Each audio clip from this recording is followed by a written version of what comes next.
Hi to all.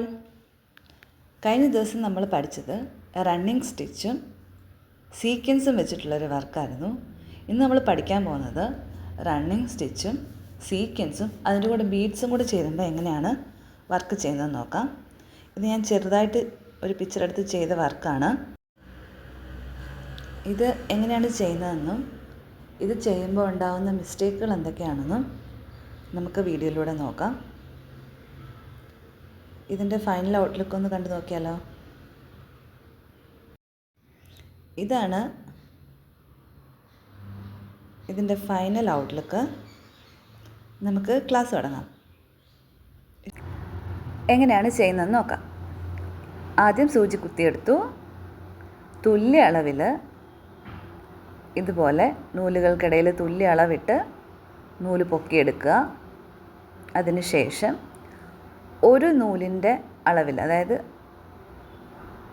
ഇതുപോലെ കുത്തിയെടുക്കുക. കുത്തി പൊക്കേണ്ടത് എപ്പോഴും അങ്ങനെയാണ്, 2 നൂലിൻ്റെ ഗ്യാപ്പിൽ അല്ലെങ്കിൽ നീളത്തിൽ ആയിരിക്കണം ഈ ഗ്യാപ്പ് ഉണ്ടാവേണ്ടത്. ഇതിങ്ങനെ കുത്തിപ്പൊക്കിയെടുക്കുക. ഇവിടെയാണ് നമ്മൾ സീക്വൻസ് ഇടുന്നത്. ഇവിടെ ഇടുമ്പോൾ സീക്വൻസും ബീഡും കൂടി ഇടണം. ഇട്ടു.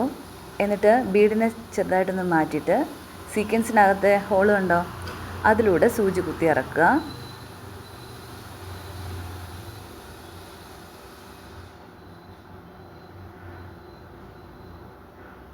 ഇനി ചെയ്യേണ്ടത് സീക്വൻസ് കഴിഞ്ഞ് ഒരു നൂലിൻ്റെ കാണി വ്യത്യാസത്തിൽ വേണം അടുത്ത തുല്യ അളവിൽ നൂലുകൾ കുത്തിപ്പൊക്കാൻ. ഇതുപോലെ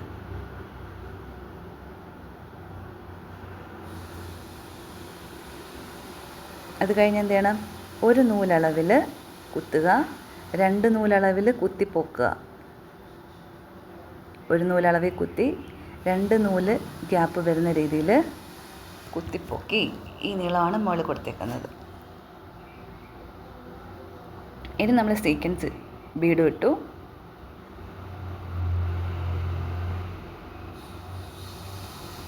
ഇതുപോലെ ഇട്ടു. ബീഡ്സിനെ ഒന്ന് മാറ്റി സീക്വൻസിനകത്ത് തന്നെ കുത്തിയിറക്കി.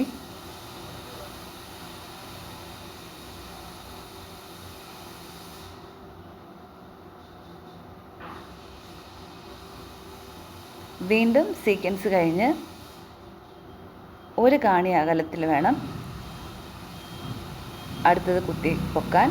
ഇതുപോലെ തുല്യ അളവിൽ കുത്തിപ്പൊക്കി ഒരു കാണി അകലത്തിൽ കുത്തി 2 കാണി അകലത്തിൽ കുത്തിപ്പൊക്കി.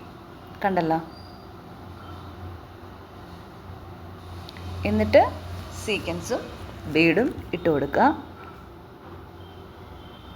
കൊടുത്തു. ബീഡിനെ സൈഡിലോട്ട് മാറ്റി അകത്തോട്ട് കുത്തിയിറക്കി.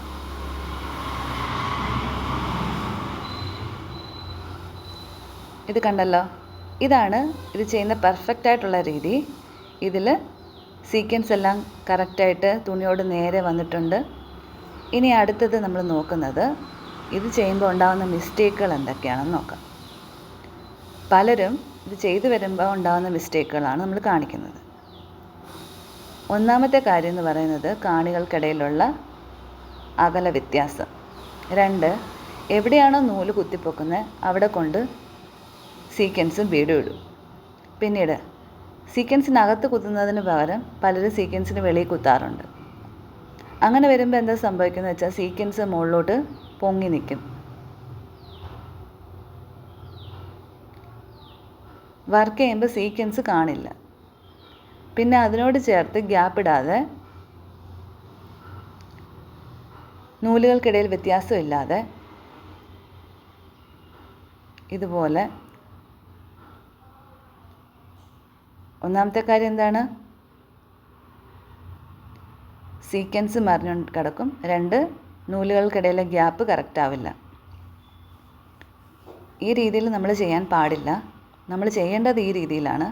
ഇതാണ് നമ്മൾ പഠിച്ച പെർഫെക്റ്റ് വേ ആണ്. അപ്പോൾ നിങ്ങൾക്ക് ചാനൽ ഇഷ്ടപ്പെട്ടാൽ ലൈക്ക് ചെയ്യുക, സബ്സ്ക്രൈബ് ചെയ്യുക. Thanks for watching.